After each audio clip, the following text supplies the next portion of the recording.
Olá, queridos, bom dia. Espero que vocês estejam bem.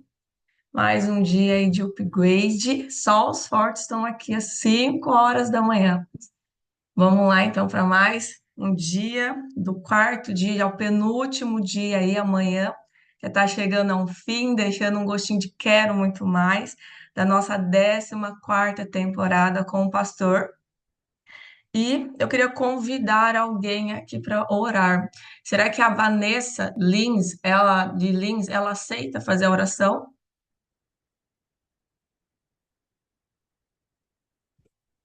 Não, deixa eu ver se eu chamo outra pessoa. Rosinilda, tá na escuta?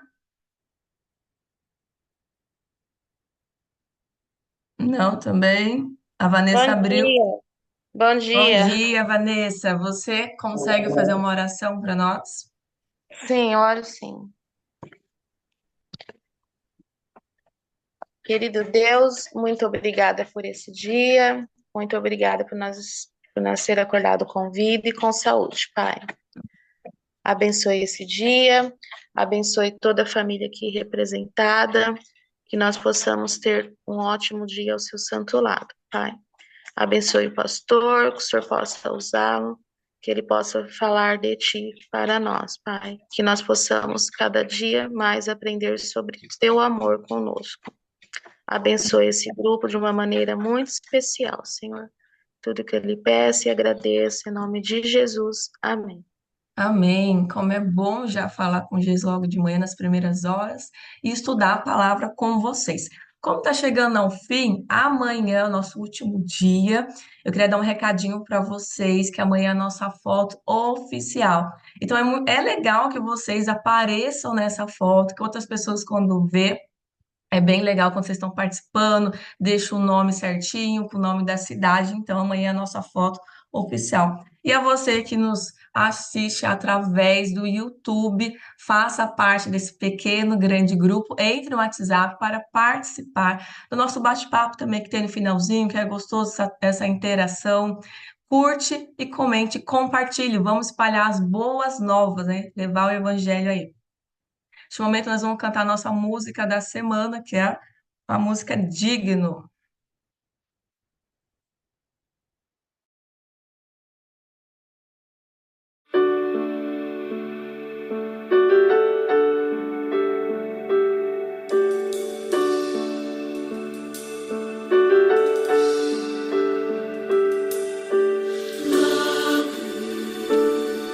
Estaremos num lindo lugar, com jardins e um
Muito bem. O conflito encerrado está, né? Quem aqui não almeja ver Jesus voltar, acabar já com o luto, com o sofrimento, com a dor, né? E neste momento chegou a vez do pastor. Eu confesso que está sendo as mensagens da semana estão sendo bem interessante e pertinente.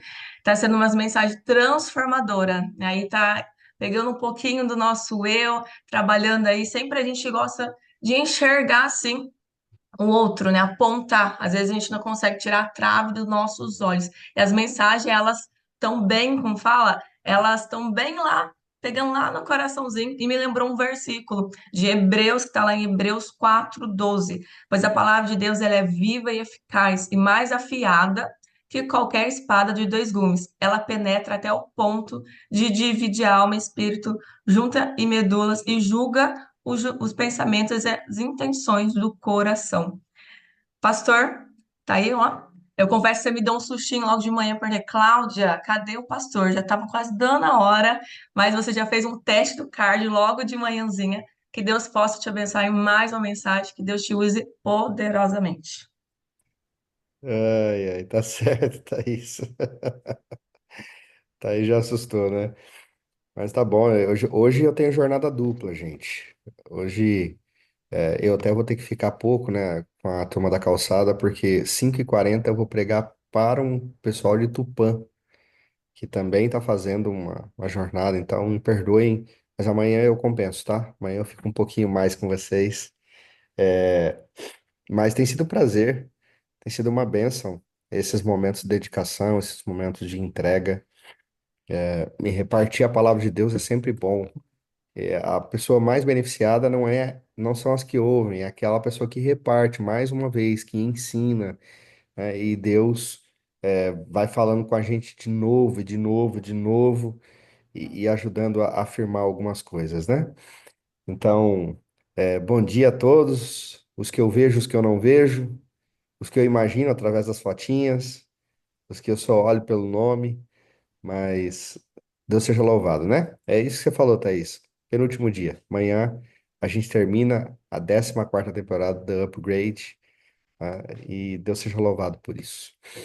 Vamos fazer uma oraçãozinha, mais uma oraçãozinha curta? Mais uma, vamos lá. Pai querido, nos colocamos em tuas mãos para abrir a tua palavra. E, Senhor, agradecemos, porque até aqui o Senhor tem nos ajudado, tem falado conosco.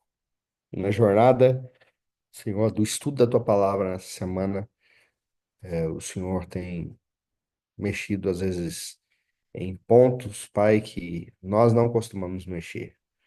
Mas obrigado por isso, porque essa provocação de mudança é essencial para os dias que nós estamos vivendo.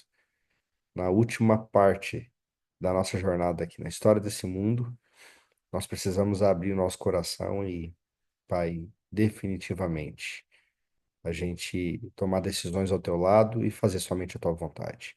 Nos entregamos em tuas mãos, rogamos as tuas bênçãos em nome de Jesus. Amém. Sabe, gente, hoje eu queria falar sobre um engano muito atual. Vai ser também nesse nível de tomar decisões pessoais, eu acho que é isso que a gente tem que fazer mesmo. Mas hoje eu queria falar com vocês sobre um engano muito atual, sobre uma situação que tem acontecido. E essa situação divide país, divide igreja, divide uma série de coisas. E eu não acho que eu vou bater na tecla política aí, mas sem as pessoas perceberem, elas estão, na verdade, mais envolvidas com um dos itens que será usado pelo inimigo nos últimos dias para enganar o seu povo, para enganar o mundo mais uma vez, né? A gente sabe que quando a Bíblia vai falar sobre o final da história do mundo, ontem esqueci, né? Me perdoa, viu, Cláudio? Eu não coloquei os videozinhos do Manolo, do pastor Manolo, que eu fiquei de colocar ali no grupo, mas coloco na sequência agora. Mas esse camarada é um dos caras, ele é um pastor nos Estados Unidos, então ele tá ali de perto e ele é muito antenado. O pastor Manolo é um pastor adventista, tá? E ele ele tem falado muito sobre esses itens assim que configuram o final da história desse mundo. E vocês sabem que profeticamente, e eu já falei essa semana, a pregação do evangelho é o último sinal, mas tem coisas que acontecem em meio a esse término da pregação do evangelho. E um desses, né, é decreto dominical, é marca da besta, perseguição, tem muita coisa envolvida aí nessa questão. Então, eu vou colocar os videozinhos aí para vocês. Mas essa situação, veja, quando a Bíblia vai falar de decreto dominical, de perseguição, de marca da besta, ela vai falar de junção de poder religioso e poder político. Tá? E alguns itens da, da pauta política do momento têm adentrado a igreja e adentrado com força, né? Eu não sou um tapado, um quadrado, e algumas pessoas dizem assim, a igreja adventista é apolítica. A igreja adventista não é apolítica, a igreja adventista é apartidária. E essas coisas são diferentes. Não dá para fugir da política. A política é a vida, gente. É o tratamento da vida. Não tem a ver com o deputado, o vereador, o prefeito. Tem a ver com política, tem a ver com vida. Não tem como ser apolítico. Nós somos apartidários. Isso é diferente. E quando se trata de ser apartidário, é que vem o problema, porque o nosso povo está imergido, enfiado de cabeça em questões políticas, ideológicas, né? E deveriam estar pensando nas coisas do alto. É o que, quando a gente começa a falar sobre esses itens, e assim, não ache que a direita é o lugar mais favorável para um cristão estar. Não acho que é a direita. A direita tem itens de defesa, não é? De defesa da fé. Então, vai falar sobre favorável à família, vai falar sobre contra itens como o uso de drogas, como a questão do aborto e uma série de coisas. A direita vai falar sobre isso, né? Mas a direita não é a salvação da lavoura. Provavelmente, com as características que a gente vê na Bíblia, a direita será responsável por um decreto dominical. É a direita, não é a esquerda, né? Mas a esquerda tem itens que vão claramente contra a Bíblia. Então, é por isso que às vezes soa assim, o discurso, ah, não, o pastor é de direita. Não, filho, quando alguém me pergunta, pastor, o senhor é de direita? Eu falo, não, filho, eu não sou de direita, sou de esquerda, eu sou do alto. É de lá que eu sou.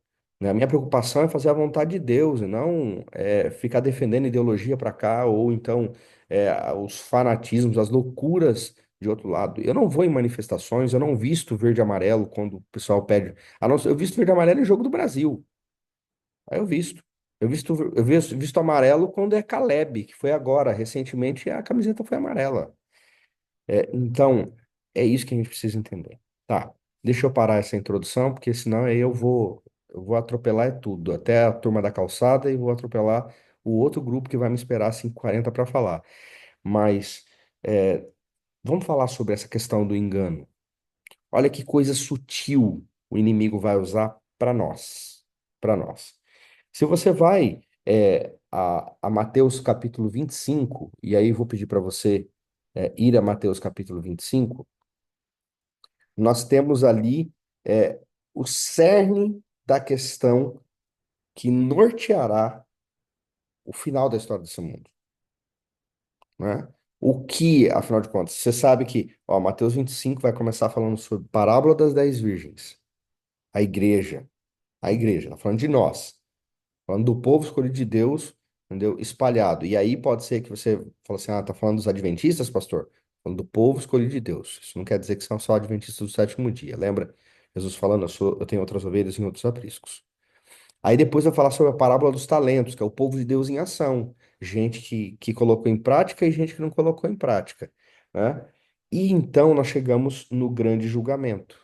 Quando a gente chega no grande julgamento, Jesus já começa no verso 31 dizer assim, né? Então, vamos ler, Mateus 25, 31 diz assim: Quando o Filho do Homem vier na sua majestade e todos os anjos com ele, então se assentará no trono da sua glória. Todas as nações serão reunidas em sua presença, e ele separará uns dos outros, como o pastor separa as ovelhas dos cabritos. Porá as ovelhas à sua direita e os cabritos à sua esquerda. Então, há uma separação clara aqui agora. E aí, aqui não tem, você vê, né? Direita e esquerda. E aí o pessoal já começa. Nossa, eu já vi tanta besteira sobre direita e esquerda usando um texto bíblico que não está falando nada disso. Direita e esquerda aqui é simplesmente colocou à direita as ovelhas, colocou à esquerda os bodes.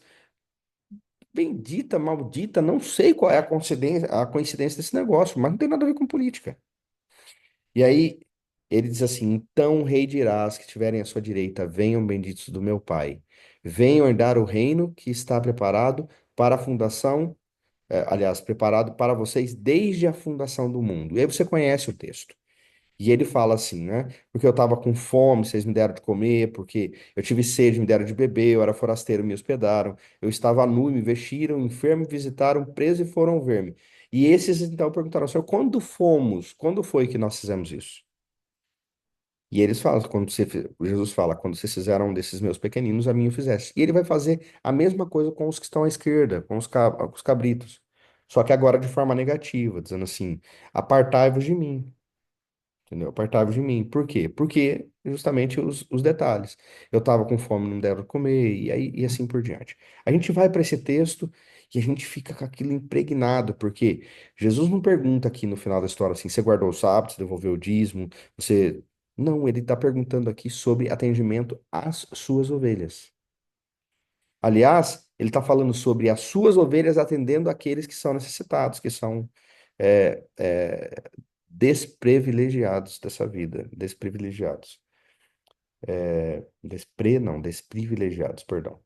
É, agora, vai em Isaías 58. Vamos dar um saltozinho assim, e vamos lá para o Antigo Testamento e chegar em Isaías 58. Vamos juntos. E aqui, gente, nós temos o famoso texto sobre o jejum que agrada a Deus, né? E isso aqui é lindo, né? Aqui o texto de Isaías 58 vai falar, inclusive, sobre a guarda do sábado, né? É um dos textos mais norteadores sobre guarda do sábado que nós temos, porque ele vai falar sobre buscar a vontade de Deus no sábado, não buscar os próprios interesses humanos, tal. E aí isso aqui ajuda muito a gente a entender o que que é o sábado. Mas é, veja, deixa eu ver se é isso mesmo. Eu tô errado. É isso aqui mesmo. Olha o verso 3. Diz assim, dizendo: Por que jejuamos se tu nem notas? Por que nos humilhamos se tu não levas em conta? Isso é a questão do povo. O povo falando assim: olha, nós estamos fazendo coisas. E aí lembra que essa fazer coisas tem a ver com aceitar Jesus como Senhor. Então, elas são importantes, embora o texto está questionando isso. Deus está questionando isso. E aí, Jesus fala assim, ó, eis que vocês jejuam apenas para discutir, brigar, bater uns nos outros. Jejuando assim como hoje, o clamor de vocês não será ouvido lá no alto. Então, Jesus vai questionar esse jejum que era prática entre os judeus aqui na época. E aí ele diz assim, ó, seria esse o jejum que escolhi, que num só dia a pessoa se humilha, inclina sua cabeça como um junco, tal, está debaixo do pano de saco e cinza. Está dizendo assim, olha, o jejum que eu quero é que vocês eliminem toda a vontade do eu. É isso que vocês chamam de jejum? Ele pergunta. E de aceitável, Senhor. Será que não é esse o jejum que escolhi? Que vocês quebrem as correntes da injustiça, desfaçam as ataduras da servidão, deixem livres os oprimidos e acabem com todo tipo de servidão. Será que não é também que vocês repartam o pão com os famintos, recolham em casa os pobres desabrigados, vistam os que se encontram nus e não voltem as costas aos seus semelhantes? Então aí ele fala, então a luz de vocês romperá. Veja, se a gente pega esses dois textos, a gente entra num negócio dizendo assim, aí, pastor, é isso, a gente tem que ir em prol dos desfavorecidos. Verdade, verdade. Só que as pessoas estão confundindo isso com o evangelho. E isso não é o evangelho. Isso é uma parte do evangelho. É uma parte do evangelho. Aí eu pego a Ellen White. Quer ver? Aí eu pego a Ellen White. Aí eu pego a Ellen White e vou pegar um texto da Review and Herald, 9 de maio de 1912, e ela diz assim, ó: A principal tarefa de Cristo foi a ministração em favor dos pobres, dos necessitados e ignorantes. Em simplicidade, franqueava-lhes as bênçãos que pudessem receber, e assim despertava na alma uma fome de pão da vida. Esse texto aqui é esclarecedor. Ele vai dizer: a vida de Cristo é um exemplo a todos os seus seguidores. É dever de todos que aprendam o caminho da vida, e eles assim, aprendam o caminho da vida, ensinar a outros o que significa crer na palavra de Deus. É dever de todos que aprenderam, perdão, o caminho da vida e ensinar a outros, que significa crer na palavra de Deus. Há muitos agora que nas sombras da morte, que necessitam serem, nas sombras da morte, necessitam ser instruídos nas verdades do Evangelho. Quase o mundo inteiro jaz na impiedade. Nós temos palavras de esperança aos que se assentam nas trevas. Quando ela fala isso aqui, ela começou, ela diz assim: a vida de Cristo é um exemplo a todos os seus seguidores. Exemplo em sentido, em simplicidade, franqueava-lhes as bênçãos que pudessem receber, né? Falava o quê? Em favor dos pobres, dos necessitados, dos ignorantes. Mais uma vez, se você tiver fixado nessa questão, você vai achar assim, aí tá vendo? O evangelho é isso, é só algo ministrado em favor dos necessitados. Não é só isso. Não é só isso. Eu queria parar de argumentar e falar que não é, que não é, que não é, e mostrar para você que não é. Então, o último texto que eu vou ler com vocês está em Apocalipse 14. Isso aqui é a nossa identidade profética. Isso aqui é a nossa identidade profética, ok? Então, quando eu chego em Apocalipse 14, a partir do verso 6, eu tenho as três mensagens angélicas. Então, você junta Daniel 8, falando sobre quem é o povo de Deus nos últimos dias, escolhido, remanescente, mas você chega em Apocalipse 14 e você tem as características desse povo. Apocalipse 14 é a nossa identidade profética. Então, olha o que diz. Vamos ver a partir do verso 6. Diz assim: Vi outro anjo que voava no ponto mais alto do céu, levando as boas novas eternas. O que que diz aí na sua versão? A maioria das versões diz levando o evangelho eterno. Ok? Tem alguém? Só levanta a mão. Alguém que está dizendo o Evangelho Eterno na versão? Tá ali. O irmão Floresval está dizendo, né? A Josiele também. Então, levando o Evangelho Eterno. A minha mão ficou levantada aqui por causa das reações aqui do. Deixa eu abaixar a mão aqui. Aí diz assim, ó. Para anunciá-las aos habitantes da terra, a toda nação, tribo, língua e povo. E aí, queridos, o que é, afinal de contas, o Evangelho Eterno? Olha o que diz isso. Olha o que diz aqui, verso 7. Temam a Deus. Dizia em alta voz: Deem glória a Ele, pois chegou o tempo em que Ele julgará a humanidade. Algumas versões vão dizer, a mais clara é: temei a Deus e dar-lhe glória, porque é chegada a hora do seu juízo. Juízo. O Evangelho Eterno, para aqueles que acham que o evangelho é só aquela parte de atender pobres, necessitados, de repartir o pão, isso é uma parte do evangelho. Isso não é o evangelho eterno. O evangelho eterno também tem uma mensagem de advertência, dizer, adorem aquele que fez os céus, a terra, o mar e as fontes das águas. E aí vem um outro anjo. Então, queridos, sabe, eu tenho uma frase que de um pregador americano chamado Martin Lloyd Jones, e ele diz o seguinte: o falso profeta adora falar sobre amor. Muito raramente falará sobre santidade, justiça e a ira de Deus. Só isso já faz dele um falso profeta. Pegou? Vou falar de novo. O falso profeta adora falar de amor. Muito raramente falará sobre santidade, justiça e a ira de Deus. Só isso já faz dele um falso profeta. Nós não temos uma nota só. Nós não temos um evangelho de uma tecla só. E aí, essa divisão vai falar que um grupo desse político que defende o amor venceu, o outro grupo não. O outro grupo é legalista, é fanatismo, o pessoal fala aí, tem as palavras, né? Eu não vou ficar repetindo o que falam por aí, não. Isso é um engano. se envolver com questões políticas nesse exato momento. E aí você vai falar assim, pastor, mas eu já li o Espírito de Profecia, Ellen White diz assim que nos últimos dias, pessoas em posições políticas seriam muito importantes para a pregação do evangelho. É isso mesmo. Eu não estou condenando a política mais uma vez. Eu estou dizendo sobre o nosso envolvimento com ideologias políticas. Nós não somos dessa terra, irmãos. O nosso evangelho não está envolvido com causas ideológicas ou somente com causas sociais. E essa é uma chave que a gente tem tentado virar, porque os nossos jovens aqui, por exemplo, na Paulista Oeste, são muito envolvidos.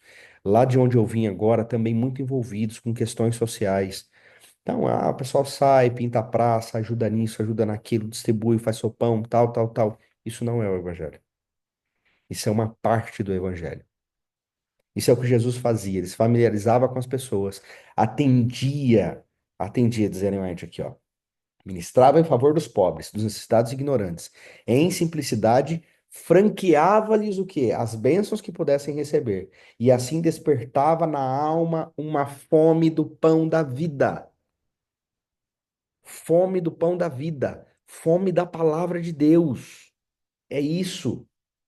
Por que que a vida de Cristo é um exemplo? Olha que ele diz: é dever de todos que aprenderam o caminho da vida ensinar a outros o que significa crer na palavra de Deus. Bíblia é para ser ensinada como um todo. Se a gente ensinar uma parte da Bíblia, nós vamos cometer o mesmo erro que cometem por aí hoje. Gente que só ensina o Novo Testamento, não o Antigo, né? Você pega os judeus que só acreditam no Antigo, não no Novo. E nós acreditamos no todo, na Bíblia como um todo. E a Bíblia como um todo pede sim, gente. Tá ali, tá claro, tá descrito. A Bíblia está falando pra gente, nós não precisamos, não podemos deixar de lado esse ministério.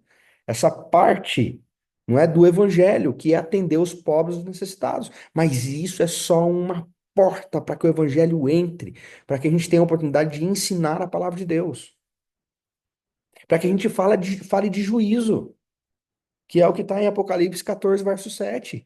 O evangelho eterno, ou seja, as boas novas, também tem um temei a Deus e dar-lhe glória, porque é chegada a hora do seu juízo. Na reta final da história desse mundo, o inimigo tem criado grandes distrações, não só tentações. A preocupação dele, eu vou te falar bem claramente, a preocupação do inimigo está em uma situação. Ele não quer que você caia em enredos e em pecados. Não é isso que ele quer. Quando ele coloca um enredo diante de você, um engodo, a palavra antiga que a gente falava, um engodo. Quando ele coloca uma tentação diante de você, um erro diante de você, ele não quer só que você caia em pecado para desanimar na fé. Ele quer te matar. E para isso ele cria distrações também. Você sabia que muitas mortes que acontecem no mundo são por causa de distrações? As pessoas não se atentaram ao risco, ao perigo que corriam. Pessoas caem de cima do prédio, caem em abismo, caem em buracos, são atropeladas. Distrações. Ele quer te matar. E ele tem tirado o foco da gente, da pregação do evangelho, no último período da história desse mundo. E lembre-se que isso é muito importante, porque essa é a última profecia. Será pregado o evangelho a todo mundo, testemunho a todas as nações, e então virá o fim. Um capítulo antes que a gente leu aqui, a gente leu Mateus 25, está Mateus 24, 14. É o mesmo contexto final da história desse mundo. Queridos, o evangelho do amor, na verdade, também é o evangelho da justiça. Não se iluda com essas coisas, com essas situações. Sabe, eu vou terminar. Eu podia falar muito sobre isso aqui.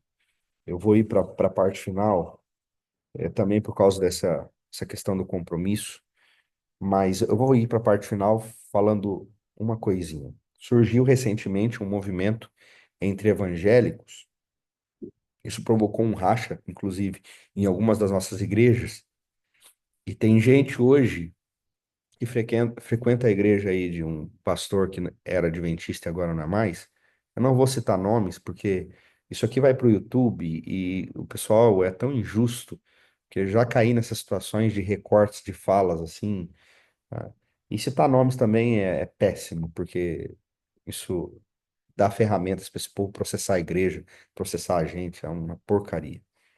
Desculpa, eu tô sendo claro com vocês. Eu sou assim, eu sou claro, sou aberto. Se um dia você me ver de púlpito, você vai ver, eu mexo com a igreja o tempo todo, eu vou, eu falo, eu quero ser pessoal. Se eu conheço gente, eu falo com essa pessoa. Eu sempre fui assim, é é uma característica minha.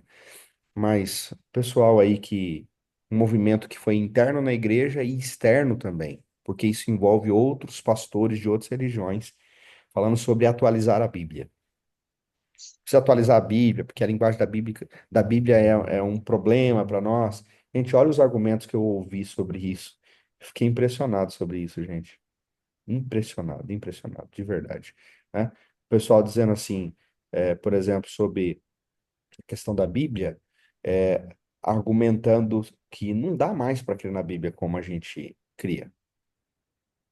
Não dá mais, né? E qual é os argumentos que eu já ouvi sobre isso? O pessoal diz assim, pastor, não dá para crer na Bíblia do jeito que a gente cria, do jeito que a igreja quer que a gente creia, porque é o seguinte, o texto não tem significado claro, porque nós não podemos chegar na intenção do autor por causa do tempo. Então, assim, não dá para entender direito, não dá para interpretar o texto. A gente tem tanta coisa da época de Cristo escrita por autores, se a gente for estudar, a gente vai entender o que que ele queria dizer. Tanta coisa. O segundo argumento é, o texto não tem significado? Claro, pastor, porque o leitor não tem capacidade de interpretar o texto. Não é só não tem possibilidade por causa do tempo. Não tem capacidade, a cabeça do povo não está boa por causa disso. A gente não tem capacidade de interpretar. Ô filho, você não tem capacidade de interpretar, vai uma profetisa como Ellen White e vai ler o que ela escreveu a respeito daquele texto. Você vai ver que a interpretação vai ficar clara para você. Ela já fez isso para você. Terceiro argumento que eu ouço muito: o texto não tem significado, pastor, porque o conteúdo é impróprio. Você já imaginou alguém falar? É quase que pegar uma Bíblia e tem aquela tarja assim, ó, proibido para menor de 18 anos, na Bíblia. O argumento que eu vi, o conteúdo é impróprio, pastor. Aí deixa eu te falar uma coisa. Sabe qual que é a questão? A questão é que quando você lê a Bíblia, não é só você que está lendo a Bíblia está lendo você também. Nossa, pastor do céu, agora você foi longe. Você está pirado, pastor. Como assim a Bíblia lê a gente? É isso mesmo. A Bíblia lê você. Quando você lê a Bíblia está te lendo também. E aí, nesse momento é que você entende, não é que a Bíblia é imprópria, é você que é impróprio para os princípios que a Bíblia apresenta.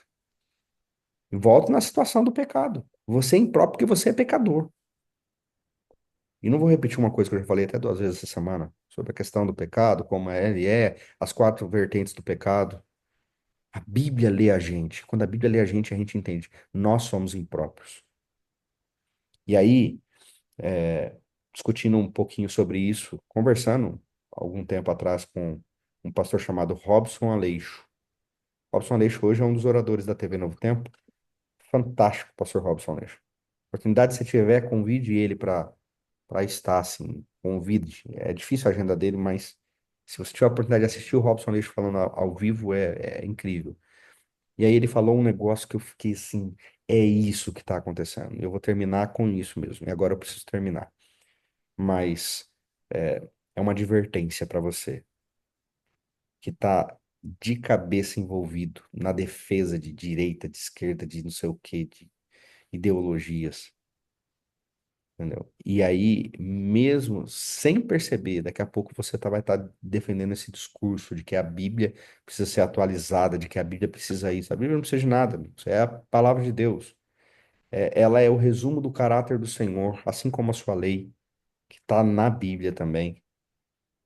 A Bíblia representa o que Deus, a vontade de Deus que Ele deixou para nós aqui. Ela não precisa ser atualizada a coisa nenhuma. Aliás, tanta advertência. Vai lá em Mateus, capítulo 5, vai falar: não mexe em nada, não, filho. Se mexer, você tá lascado. Entendeu? Vai em Apocalipse no finalzinho, diz assim: olha, se você acrescentar ou se você tirar, vai ser acrescentado os flagelos na sua vida ou tirado sua parte da árvore da vida. A Bíblia mesmo adverte, Jesus advertiu, Deus advertiu: não mexa na minha palavra. Não tenta fazer os seus jeitinhos aqui, não, dá os seus jeitinhos, não, porque não vai adiantar. E aí, olha que o pastor Robson, o pensamento que o pastor Robson Aleixo, é, ele trouxe, e é a mais pura realidade, estou vendo isso hoje, olha isso aqui. Se a sua fé e a sua crença não transformarem seu discurso e a sua prática, prestem bastante atenção. Se a sua fé e a sua crença, o que é sua fé e sua crença, amigos? É a palavra de Deus. é a igreja que você serve. Se a sua fé, se a sua crença não transformarem seu discurso, a sua prática, o seu discurso e a sua prática vai transformar a sua fé e a sua crença, as suas crenças. Prestou atenção? Mais uma vez, para fixar bem, se a sua fé e as suas crenças não transformarem seu discurso e suas práticas, o seu discurso e suas práticas vão transformar a sua fé e as suas crenças. E daqui a pouco, você vai estar defendendo suas novas práticas com novas crenças. Entendeu? E daqui a pouco, e amanhã, você vai estar justificando as suas novas práticas com novas crenças. É isso. A minha fé, a palavra de Deus não foi capaz de transformar meu discurso, minha prática, minha vida, não foi capaz de transformar. Aí agora o discurso que eu estou ouvindo, as coisas que eu estou ouvindo vão começar a transformar a minha fé, minhas crenças. Eu vou ficar confuso. Ah, o evangelho é só isso, o evangelho é só aquilo, tal. Eu não vou deixar de compreender o que é o evangelho no todo. E aí, daqui a pouco, não é? Você vai estar querendo justificar essas novas práticas com novas crenças. E aí precisa atualizar a Bíblia. E aí a Bíblia não serve, a Bíblia é imprópria, e a Bíblia é isso, e a Bíblia é aquilo. Cuidado.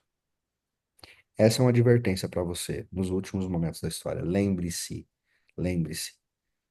O nosso povo tá sendo inserido aos poucos nesse engano. Dos últimos dias, com essas questões políticas, trazendo essa política para dentro da religião, tentando fazer essa junção dentro da própria igreja. E isso vai deixar eles tão acostumados que quando um poder político e religioso se juntar para fazer a última parte da história, perseguir os crentes, decretar o decreto dominical, isso vai ser comum. Ah, não, gente, calma. Não é tudo isso que estão dizendo. Estamos sendo anestesiados. Estamos não, porque graças a Deus eu estou bem alerta, bem desperto. E eu espero que você também, através da palavra de Deus, da oração, da busca do Espírito Santo, você também desperte para essas discussões. Desperte. O tempo está chegando, o fim está chegando. Vou repetir para você. Cuidado, cuidado, porque se o seu discurso, se a Bíblia, se a palavra de Deus não transformar a sua prática, seu eu, essa prática sem Bíblia, sem verdadeiro evangelho, vai transformar a sua fé.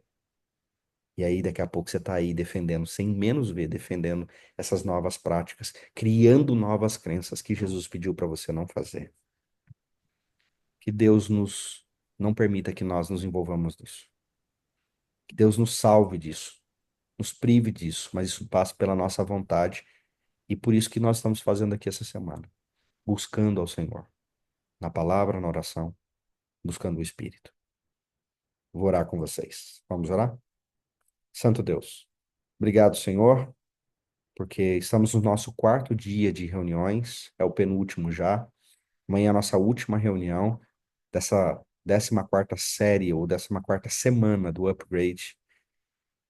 Pai, nós colocamos nossa vida inteiramente em tuas mãos. Pedimos discernimento, pedimos o teu espírito, Senhor, para abrir os nossos olhos diante das artimanhas do inimigo, não só das tentativas de nos fazer cair aqui, mas também das distrações. E, Senhor, que com isso ele não consiga chegar ao seu objetivo, que é ceifar a nossa vida aqui. E, Senhor, se ele conseguir, por causa de distrações ou tentações, certamente, Senhor, nossa vida perdida aqui significa perca da vida eterna também. Salva-nos, Senhor, mais uma vez a nossa oração. Derrama teu espírito em plenitude. Derrama teu espírito, Senhor, em profusão. Nós estamos clamando agora, não só por pingos, mas por chuva, Senhor. Chuva poderosa, chuva serôdia. Por favor, Senhor, salva-nos deste mundo, do inimigo, de nós mesmos. É a nossa oração em nome de Jesus. Amém. Amém. Que mensagem forte e poderosa. Eu Amém. também acredito, pastor, que os últimos momentos desse mundo, que seria a questão política também, concordo com muitas coisas, eu também não enxergo a justiça na questão política aqui, então também acredito que não vale tanto a gente se demandar tanta energia nessa questão, porque para que Jesus volte, tem que ter desordem na política, para quem aí está atento às profecias, às leituras, esse vai ser também um dos sinais para que Jesus volte, para que a prece aí. Me lembrou também de um versículo, Colossenses 3:2. Então, grave esse versículo hoje, buscai. Fechou seu áudio, Thaís. Perdão. Peraí, lembrei de um versículo que vamos deixar gravado para o dia de hoje, Colossenses 3:2. Eu sempre falo para os meus jovens aqui, buscai as coisas do alto, sempre estar atento à palavra de Deus. Foi muito bom a mensagem, me lembrou um pouquinho lá dos Dez Mandamentos, de quando Jesus divide os Dez Mandamentos, que a primeira parte é amar a Deus e a segunda, amar ao próximo. É isso. Como o pastor comentou um pouquinho ali sobre que a gente às vezes não deixa de olhar para os necessitados e rejeita. Que Deus possa abençoar vocês. Muito obrigada porque você ficou até o finalzinho aqui da mensagem. Agora chegou o nosso momento, aqueles que não vão conseguir ficar na turma da calçada. Eu sei que o pastor não vai conseguir ficar. Eu também hoje não vou conseguir ficar, mas amanhã vai ter a nossa turma da calçada recompensada. Que Deus possa abençoar vocês, um bom trabalho. Aqueles também que estão nos assistindo, muito obrigado por nos assistir até aqui. Curte e compartilha essas mensagens. Entre no nosso grupo do WhatsApp para que você possa participar desse momento também da Turma da Calçada, dessa interação. E é isso, queridos. Nos vemos amanhã, então, no nosso último dia, a nossa foto oficial e com a nossa Turma da Calçada recompensada. Mesmo assim, vai ter um pouquinho da Turma da Calçada aí para vocês baterem um papinho, porque esse assunto ele rende, hein, pastor? Esse assunto, É, eu joguei a bomba e vou embora, né? né? Jogou a bomba e eu também vou embora hoje. E ele rende. Vai ter agora uma foto para registrar esse momento com essas pessoas que eu falo que só os fortes estão aqui logo de manhãzinha. Então prepara aí, se arruma um pouquinho. A Cláudia ele está ajeitando para tirar a foto. Todo mundo penteando o cabelo. Isso. Bora lá, primeira foto. Mais uma. E a última. Prontinho. Muito bem. Então agora a gente encerra. Deus possa abençoar cada um.